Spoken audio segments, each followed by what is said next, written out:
पूर्व विधायक तथा वर्तमान भारतीय जनता पार्टी के नेता जितेंद्र तिवारी ने पांडवेश्वर विधायक नरेंद्र नाथ चक्रवर्ती के ऊपर कोयला चोरों के संग सांठगांठ का सनसनीखेज आरोप लगाया है। साथ ही उन्होंने यह भी कहा है कि पांडवेश्वर विधायक नरेंद्र नाथ चक्रवर्ती सोनपुर बाजारी के जनरल मैनेजर तथा कोयला लिफ्टर के बीच सांठगांठ है तथा एक गुप्त रूप से मीटिंग आयोजित की गई है। उन्होंने आगे क्या कहा, आप स्वयं सुन लीजिए। কাল অর্থাৎ 12ই জুন 2025 12টা থেকে দুপুর 1:30টার মধ্যে খবর পাচ্ছি যে পাণ্ডবেশ্বরের বিধায়ক দ্য গ্রেট নরেন্দ্রনাথ চক্রবর্তীর বাঙ্কোলাতে যে বাড়ি, সেখানে একটা মিটিং হয়েছে। মিটিং হবে, বিধায়কের বাড়িতে মিটিং হবে না, এটা কি হয়? মিটিং এ সোনপুর ইস্টার্ন কোলফিল্ড লিমিটেডের সোনপুর এরিয়া জেনারেল ম্যানেজার আনন্দ মোহন উনি ছিলেন। জিএম এর সঙ্গে মিটিং হতেই পারে এলাকার উন্নয়নের জন্য। আরো কয়েকজন ছিলেন, তাদের নাম এখনই বলছি না, সময় এলে তাদের নাম বলবো, ঠিক আছে। কিন্তু তার সঙ্গে সঙ্গে ওই মিটিং এ উপস্থিত ছিলেন মাইজুল শেখ বলে একজন। আমি ভালো করে চিনি, পাণ্ডবেশ্বর 5 বছর বিধায়ক ছিলাম। মাইজুলের আর কোথায় কি কুকীর্তি আছে সেটা সারা পাণ্ডবেশ্বর জানে, আমরাও জানি, সব ঠিক আছে। কিন্তু রিসেন্টলি আমি বলি যে রিসেন্টলি আপনি জানেন যে পাণ্ডবেশ্বরের বিভিন্ন অঞ্চলে ইসিএল যে কয়লা বিক্রি করে, সেই কয়লা যারা কেনে, মানে সরকারকে পয়সা দিয়ে যারা কয়লা কেনে, তাদের ওই কয়লা ট্রান্সপোর্ট যেটা হয়, এই ট্রান্সপোর্টারদের কাছ থেকে মাইজুল এবং আর তার আরো সাঙ্গপাঙ্গরা আছে, এই ধরনের শামসের আছে, আরো অনেকে আছে, নাম সব পরে বলবো। আমরা খবর পাচ্ছি তারা একটা সিন্ডিকেট তৈরি করে প্রত্যেক টনের পেছনে তাদের কাছে পয়সা তোলে এবং ওই পয়সার একটা অংশ নেতাদের কাছে যায়। নেতারা অস্বীকার করতেই পারেন যে না, আমরা পাই না, আমরা এটা করাচ্ছি না। প্রমাণস্বরূপ আমি বলি যে এই মাইজুলের নামে এই ট্রান্সপোর্টার যারা আছে, যারা সরকারকে ট্যাক্স দিয়ে কয়লা কিনেছে, সেই কয়লার ট্রাক ও আটকে দিয়েছিল যে নিয়ে যেতে দেব না, এখানে আমাকে পার টন 400 টাকা দিতে হবে, কারণ আমাকে অনেক নেতাদেরকে পয়সা দিতে হয়, প্রশাসনকে ম্যানেজ করতে হয়। এবং যারা ট্রান্সপোর্টার তারা বললো যে আমরা তো বৈধ কাগজপত্র আছে, কেন তোমাকে পয়সা দেবো ভাই? তো তাদেরকে তাদের ট্রাক আটকে রেখে দেওয়া হয়। পুলিশকে বারবার ফোন করার পরেও কোনো ব্যবস্থা হয়নি। আলটিমেটলি ওই যারা ওদের অ্যাসোসিয়েশন আছে, যারা ট্রান্সপোর্টার অ্যাসোসিয়েশন, তারা মুখ্যমন্ত্রীকে মেইল করে, পুলিশ কমিশনারকে চিঠি করে, তারপর আলটিমেটলি পুলিশ ওই মাইজুলের নামে কেস করতে বাধ্য হয়, এফআইআর করতে বাধ্য হয়। যার আমি কেস নাম্বার বলছি যে Pandabeswar PS case number 34/2025, dated 8/4/2025, under section 308 subsection 2, 351 subsection 2 BNS act. এবার আমি প্রশ্ন করি জিএম সাহেবকে আর বিধায়ক সাহেবকে যে আপনারা পাণ্ডবেশ্বরের উন্নয়নের জন্য নিজেদের মধ্যে বৈঠক করতেই পারেন, কিন্তু আপনাদের এই গুরুত্বপূর্ণ বৈঠকে এই মাইজুল বাবুর কি প্রয়োজন হলো বলুন তো? যে মাইজুল বাবুর বিরুদ্ধে পুলিশে কমপ্লেন আছে যে ইসিএল এর কাছ থেকে যারা সরকারকে পয়সা দিয়ে কয়লা কিনছে, তাদের ট্রাক উনি আটকে দিয়ে সেখান থেকে তোলা তুলছেন, সেই তোলাবাজ মাইজুল বাবুকে নিয়ে জিএম সাহেব আর নরেন্দ্র বাবু আপনাদের কি এমন গুরুত্বপূর্ণ মিটিং হলো 2 ঘন্টা ধরে বলুন তো একটু? পাণ্ডবেশ্বরবাসী কিন্তু এটা জানতে চায়, আমরাও এটা জানতে চাই। আমরা জানি সবই। আপনি এই তোলাবাজদেরকে দিয়ে কি করাচ্ছেন? আপনি এমএলএ তো না। তোলাবাজদেরকে দিয়ে যারা তোলাবাজির কাজ করে তাকে কি এমএলএ বলা চলবে? আপনি ভাবতেই পারেন নিজেকে এমএলএ, কিন্তু পাণ্ডবেশ্বর মানুষ জেনে গেছে, সারা বাংলার মানুষ জেনে গেছে আপনি কি দেশদ্রোহী। তো আপনি বটেনি। যারা দেশের সেনাকে অপমান করে, পাকিস্তানের পক্ষে কথা বলে, দেশদ্রোহী তো আপনি বটেনি। আপনি এই তোলাবাজদের একটা সর্দার। আপনার সৎ সাহস যদি থাকে আপনি বলুন কি মিটিং হয়েছে আপনার ওখানে। জেনারেল ম্যানেজারকেও বলছি যে আপনার কাজ হলো ইসিএল এর পক্ষে কাজ করা। আপনি বিধায়কের সঙ্গে উন্নয়নের প্রশ্নে, অন্যান্য যদি বিভিন্ন কাজকর্মের প্রশ্নে বিধায়কের সঙ্গে আপনার মিটিং হতেই পারে, এটা তো আপত্তির কিছু নেই, কিন্তু যে ব্যক্তির বিরুদ্ধে ইসিএল এর কয়লা যারা কিনছে পয়সা দিয়ে তাদের গাড়ি আটকে রেখে তোলার অভিযোগ আছে, তার সঙ্গে জিএম এর কি মিটিং হতে পারে? কেন আপনি গেছিলেন মিটিং করতে? আপনি কি ভেবেছেন এই খবর আমরা পাবো না? সব খবর আমরা রাখছি এবং পাণ্ডবেশ্বর মানুষকে বলছি যে নরেন চক্রবর্তী যদি ক্ষমতা আছে ও বলুক যে আমি যে ইনফরমেশন দিচ্ছি এটা ঠিক না। আমার ওই যাদেরকে নিয়ে আরো মিটিং করেছেন না তাদের কাছ থেকে আমার কাছে খবর চলে আসছে এবং জিএম কেও বলি যে এর আগে অনেক জিএম কিন্তু জেলে গেছে, সিবিআই জেলে ভরেছে অনেককে। এমন বাড়াবাড়ি কিছু করবেন না। আপনি ইসিএল এর সম্পত্তি রক্ষা করার জন্য আছেন। আপনি যদি তোলাবাজদের সঙ্গে মিটিং করেন, কারা তোলাবাজি, কাদের কাছে তোলাবাজি? আপনার ইসিএল এর কয়লা যারা কিনছে তাদের কাছে তোলাবাজি। তাদের সঙ্গে যদি মিটিং করেন তাহলে আগামী দিনে আপনি সুখে শান্তিতে থাকবেন এই গ্যারান্টি আমরা দিতে পারবো না। সাবধান হয়ে যান। নরেন চক্রবর্তীর সঙ্গে আপনি 1000 মিটিং করুন, আপনার ওনার বাড়িতে যান, মাছ খান, আপনি উনাকে আপনার বাড়িতে ডাকুন, কফি খাওয়ান, আমাদের কোনো আপত্তি নেই। কিন্তু যারা পাণ্ডবেশ্বরে তোলাবাজি করছে, ইসিএল এর কয়লা কিনতে গেলে যাদেরকে তোলাবাজি দিতে হবে তাদের সঙ্গে নেগোসিয়েশন করার জন্য যদি আপনি বৈঠক করেন বিধায়কের, তাহলে এই বিধায়ক আপনাকে বাঁচাতে পারবে না। এই বিধায়কও জেলে যাবে আর আপনিও জেলে যাবেন। এটা সাবধান করে দিলাম। ধন্যবাদ। अंडाल के पड़ाशकोल पद्मावती मंदिर के सामने ईसीएल का एक बालू ट्रक अच्छी जगह पर खड़ा था। हालांकि ट्रक में बालू नहीं लदा था। अचानक वाहन चलने लगा और सड़क के किनारे एक मिनी पेट्रोल पंप में घुस गया। ट्रक के कई बाइकों को कुचल दिया और उन्हें काफी क्षति पहुंचाया है। घटना अंडाल के पड़ाशकोल पद्मावती मंदिर के सामने शनिवार सुबह करीब 9 बजे हुई। हालांकि सौभाग्य से कोई जनहानि नहीं हुई, लेकिन घटना के बाद ट्रक का चालक फरार है। घटना के प्रत्यक्षदर्शी त्रिपुरारी पासवान ने बताया कि वे उस समय मिनी पेट्रोल पंप के अंदर थे। तभी उन्होंने देखा कि एक बालू लदा ट्रक दुकान में घुस रहा है। ट्रक के सामने कई बाइक और एक लॉटरी टिकट विक्रेता की साइकिल गिर गई और पूरी तरह से क्षतिग्रस्त हो गई। त्रिपुरारी बाबू ने बताया कि अगर सामने बाइक और साइकिल नहीं होती तो ट्रक दुकान में घुस सकता था और बड़ा हादसा हो सकता था। उन्होंने कहा कि उस समय ट्रक में कोई चालक नहीं था, फिर अचानक एक गाड़ी कैसे चलने लगती है। निश्चित रूप से इसके पीछे चालक की लापरवाही है। उसने गाड़ी के ढलान पर खड़ी कर दी थी तथा इमरजेंसी ब्रेक नहीं लगाया होगा। न्यू टाउन में गाड़ी छोड़ दी होगी और चालक गाड़ी से बाहर निकल गया और इस कारण गाड़ी चलने लगी और मिनी पेट्रोल पंप में घुस गई। स्थानीय सूत्रों के अनुसार उस समय पेट्रोल पंप के अंदर करीब 150 लीटर तेल था। स्थानीय लोगों का मानना है कि अगर गाड़ी दुकान में घुस जाती और किसी कारणवश विस्फोट हो जाता तो बड़ा हादसा हो सकता था। घटना की खबर पाकर अंडाल थाने के बनबहाल चौकी की पुलिस मौके पर पहुंची तथा पुलिस ने ट्रक को जब्त कर लिया है। अच्छा, फिर पैसा देने के लिए गए उधर से गाड़ी तो आया, ड्राइवर वगैरह कोई नहीं है तो बस तो हम लोग मर गए। गाड़ी उड़ी था, ड्राइवर कोई नहीं था गाड़ी में?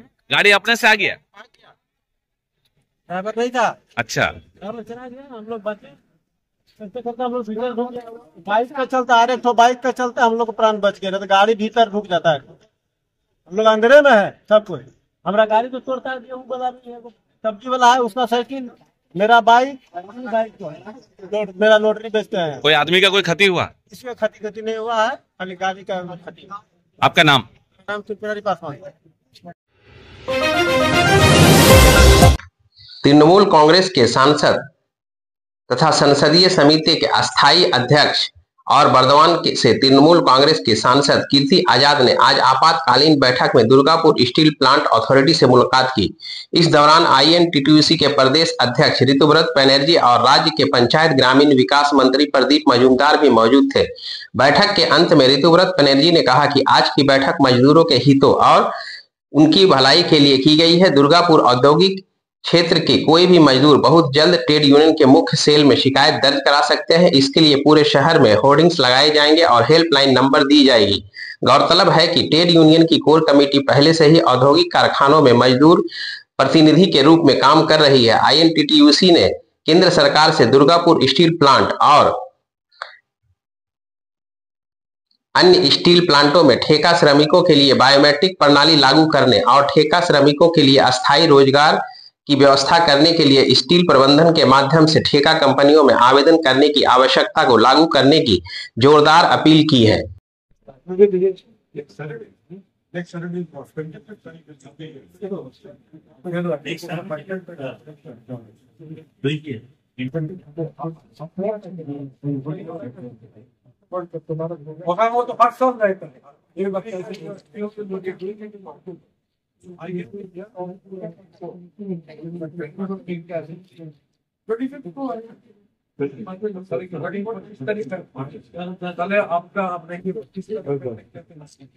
তাহলে একটা চেঞ্জ আছে, আমরা হোর্ডিংটা যেহেতু আমাদের এমপি সাহেব 25 तारीख अवेलेबल থাকবে, আমরা হোর্ডিংটা 25 तारीख প্রথম লাগানো শুরু করব।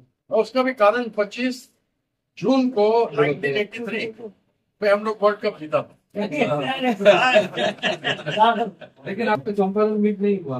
अभी खिलाएंगे आपको ना, 25 तारीख को ही होगा। मेरा गाड़ी का नंबर देखिए। वर्षा के समय তো ওইটা একটু তাহলে ওটা আমরা শনিবার আসবো, কিন্তু শনিবার হোর্ডিংটা আমরা লাগাচ্ছি না, কিন্তু শনিবার হোর্ডিং এর ডিজাইন দেখিয়ে দেবো, প্রকাশ করবো ডিজাইনটা।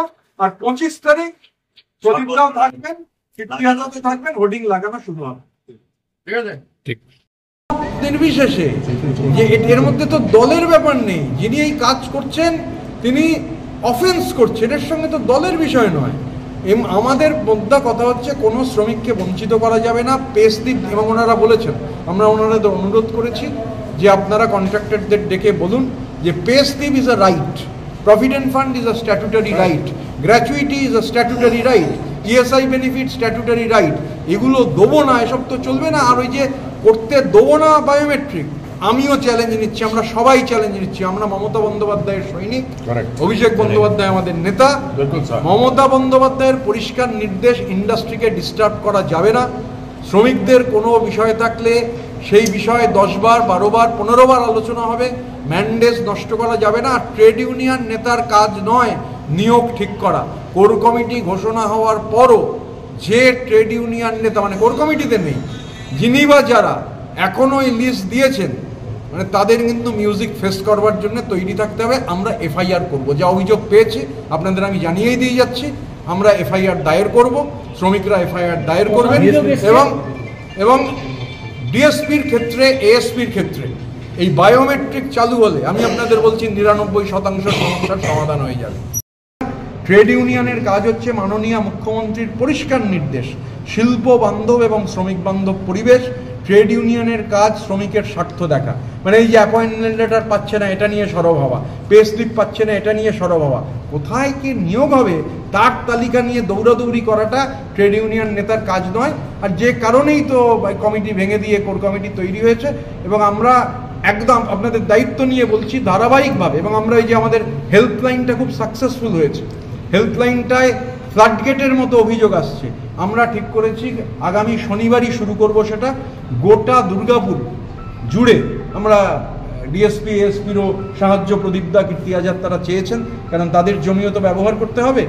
আমরা গোটা দুর্গাপুর জুড়ে এই হোর্ডিং, কারণ মানুষ আমাদের বলছেন সবার কাছে এই নাম্বার থাকুক, কারণ আমরা 1 মাসেই বুঝতে পারছি যে একেবারে ফ্লাডগেট খুলে গেছে, যেভাবে অভিযোগ আসছে। কালকে কলকাতা থেকে আস্তে আস্তে নাম পেয়ে গেলাম, কোথায় কে গিয়ে 4 জনের নাম দিয়ে এসছেন নিয়োগের জন্য, আমরা সেই নাম দিয়ে দিয়েছি।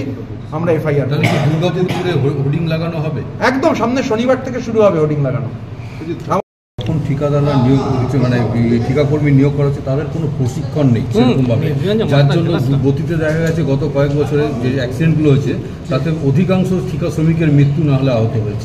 আমি একটা যোগ করে দিই এর মধ্যে, ওদের কোনো অ্যাপয়েন্টমেন্ট লেটার, এক্স্যাক্টলি এইটাই এতক্ষণ আলোচনা হলো। Appointment letter is a legitimate right. এখন ট্রেড ইউনিয়নের নেতা, আমি ওই যে বললাম যিনি ট্রেড ইউনিয়নের নেতা, তিনি ট্রেড বোঝেন না, ইউনিয়ন বোঝেন না, না বুঝলেই তিনি অ্যাপয়েন্টমেন্ট লেটারে যে হচ্ছে না তা নিয়ে সক্রিয় হননি। আমরা আজকে বলে দিলাম, বলে এলাম এবং চিঠিও দিচ্ছি যে appointment letter is a must. Appointment letter না থাকলে সেই শ্রমিকের কিছু যদি হয়, সেই শ্রমিক তো তারপর হচ্ছে তার কোনো বেনিফিট পাবেন না। এই যে প্রশ্নটা এলো, এই অ্যাপয়েন্টমেন্ট লেটারটা না দেওয়াটাও একটা দুর্নীতি। এবং আমরা খুশি যে আমাদের যে মিটিংটা হলো, অনেক সময় ওনারা বলেছেন ওনারা কন্ট্রাক্টরদের ডেকে অ্যাপয়েন্টমেন্ট লেটার এবং পে স্লিপ এই দুটো যে দিতে হবে। এবং এরপরে আমি আপনাদের বলছি, আবার যেহেতু সামনের শনিবার আসবো, এবার ওই পে স্লিপ যারা দিচ্ছেন না, অ্যাপয়েন্টমেন্ট লেটার যারা দিচ্ছেন না, সোজা আমরা এফআইআর করবো। আপনাদের আগেও জানিয়েছিলাম, আমাদের সঙ্গে আমাদের অভিভাবক, রাজ্যের বর্ষীয়ান মন্ত্রী, এখানকার এমএলএ শ্রী প্রদীপ মজুমদার রয়েছেন। এখানকার এমপি আমাদের কীর্তি আজাদ তিনি রয়েছেন, তিনি আমাদের পার্লামেন্টারি স্ট্যান্ডিং কমিটির চেয়ারম্যান, একটি গুরুত্বপূর্ণ কমিটির, এবং আমরা তিনজন আজকে দেখা করতে এসেছিলাম প্রি শিডিউলড অ্যাপয়েন্টমেন্ট। আমরা আগেই অ্যাপয়েন্টমেন্ট নিয়েছিলাম, প্রদীপদা অ্যাপয়েন্টমেন্ট নিয়েছিলেন। আমরা যে কথাটা বারবার আপনাদেরও আগেও বলেছি, আজকে সে কথাই বলেছি যে গেট পাস নয়, বায়োমেট্রিক চাই। এএসপি এবং ডিএসপিতে বায়োমেট্রিক চালু করবার দাবি নিয়ে আমরা, এবং আরও অনেকগুলো বিষয় ছিল, এবং আমরা খুব খুশি যে ওনারা কথা দিয়েছেন যে দুটো জায়গাতেই এএসপি এবং ডিএসপিতে 100% কন্ট্রাকচুয়াল শ্রমিকদের ক্ষেত্রেই বায়োমেট্রিক চালু হবে। হ্যাঁ, আমরা জানি যে বায়োমেট্রিক চালু করতে অনেকে বাধা দিচ্ছেন, অনেকের বুকে ব্যথা হচ্ছে। যাদের বুকে ব্যথা হচ্ছে, দুর্গাপুর উন্নত জায়গা, ডাক্তারের কাছে যান, ডাক্তার দেখান, ওষুধ খান, রক্তচাপ বেড়ে গেলে রক্তচাপের ওষুধ খান। কিন্তু আমি দায়িত্ব নিয়ে বলছি, এখানে কীর্তি আজাদ এবং প্রদীপ মজুমদার দুজনেই আছেন, আমরা ফর্মাল, আমি ওনার সঙ্গে কথা হয়েছে আরও বিভিন্ন বিষয়, মানে ট্রেড ইউনিয়নের যেটা কাজ, প্রভিডেন্ট ফান্ড জমা হচ্ছে না, যে কন্ট্রাক্টর প্রভিডেন্ট ফান্ড জমা দিচ্ছেন না, যিনি গ্র্যাচুইটি জমা করছেন না, সময় মতো টাকা দিচ্ছেন না, পে স্লিপ দেওয়া হচ্ছে না, ওনারা বলেছেন ওনারা এনশিওর করবেন যে 100% ক্ষেত্রে যাতে পে স্লিপ হয়। এবং এই যে ফ্লাড গেট খুলে গেছে কোর কমিটি ঘোষণা হওয়ার পর, এখন যাদের বুকে ব্যথা হচ্ছে, রক্তচাপ বাড়ছে, তার দায় দায়িত্ব কোনোটাই আমি নিতে পারবো না, কিন্তু যেভাবে আমাদের কাছে অভিযোগ আসছে, আমরা অনেকগুলো অভিযোগ ওনাদের সাথে শেয়ার করেছি। যে টাকা না দেওয়া, গেট পাসটা হচ্ছে সমস্ত সমস্যার রুট কজ, মানে মর্জি মাফিক হচ্ছে কাজ দেবে, মর্জি মাফিক কাজ দেবে না, যেন বাবার সম্পত্তি। এই বায়োমেট্রিক যদি চালু হয়ে যায়, বায়োমেট্রিক চালু হয়ে গেলে তাহলে 100% বায়োমেট্রিক। এখানে 6000 মতো ঠিকা শ্রমিক আছেন, 4000 প্লাস বায়োমেট্রিকের কাজ হয়েছে, বাকি 2000টাও কুইকলি হবে। আর এএসপিতে ওটা এখনো শুরু হয়নি, কিন্তু ওনারা আমাদের সঙ্গে আজকে যা কথা হয়েছে এটা যত কুইকলি সম্ভব করা হবে, এবং আমরা লিখিতভাবেও জানিয়ে দেবো যে আমরা বায়োমেট্রিক চাই, আমরা সব জায়গাতেই লিখিত দেবো। এবং পিএফ, প্রভিডেন্ট ফান্ড, এবং যে কন্ট্রাক্টর প্রভিডেন্ট ফান্ড দিচ্ছে না তার বিরুদ্ধে হচ্ছে যা আইনগত ব্যবস্থা আছে, আইনগত পদক্ষেপ হবে। এবং আমাদের কাছে যারা অভিযোগ জানিয়েছেন, অনেকেই নাম গোপন রাখতে চেয়েছেন, আমরা এই সমস্ত অভিযোগ এবার কমিশনার অফ পুলিশের কাছে এফআইআর দায়ের করব। যা যা অভিযোগ এসছে আমরা ওনাদেরও ডিটেল দিয়ে গেছি, এর মধ্যেও অভিযোগ এসছে কি ধরনের, যে অনৈতিকতার অভিযোগ আছে, যিনি বা যারা এই অনৈতিকতার সাথে যাদের যোগাযোগ রয়েছে, একদম কংক্রিট এভিডেন্স এসছে। আইএনটিটিউসি কোর কমিটির মধ্যে নয়, এটুকু বলতে পারি, এর বেশি কিছু বলতে পারবো না। এখনো পর্যন্ত ডিএসপি বা অন্য বেসরকারি সংস্থাগুলো নিয়ে কোনো এফআইআর হয়েছে কি? আমরা আজকে ওনাদের সঙ্গে আলোচনা করলাম, কারণ ওনাদের সঙ্গে আলোচনা করাটা জরুরি ছিল, কারণ ওনারা প্রিন্সিপাল এমপ্লয়ার। এবার যে অভিযোগ আছে, সেই ঠিকাদার যার বিরুদ্ধে কংক্রিট অভিযোগ আছে, আমরা পিএফ দপ্তরে, আমি পার্লামেন্টের লেবার স্ট্যান্ডিং কমিটিরও মেম্বার, এবং আমি এই পিএফ বিষয়ে যথেষ্ট সক্রিয়। পার্লামেন্টে গত সেশনে 0 আওয়ারেও এই পিএফ বিষয়টি উত্থাপন করেছি, কারণ পিএফ মেরে দেওয়া চলবে না। এবার যে পিএফ মেরে দিচ্ছেন যিনি, তাকে যদি কোনো নেতা বা কোনো নেতারা সাহায্য করে থাকেন, তাহলে সে দায় তারা নেবেন। এবার যা যা অভিযোগ আসছে, আমি তো আপনাদের বলেছিলাম যে আমি 10 দিনে একবার আসবো, কিন্তু এখন যা দাঁড়িয়েছে তো সপ্তাহে একবার আসতে হচ্ছে। আসবো, আবার সামনের শনিবার আসবো। এই না, আমি বলিনি, আমি যেটা হচ্ছে যে এই মানে যা অভিযোগ আসছে, এবার কিন্তু আর মুখের ব্যাপার নয়, আইএনটিটিউসি গতভাবে এফআইআর আমরা করব, তারপর প্রশাসন দেখবে যার বিরুদ্ধে অভিযোগ আছে, যাদের বিরুদ্ধে অভিযোগ আছে পুলিশ নিশ্চয়ই তদন্ত করে দেখবে। তারা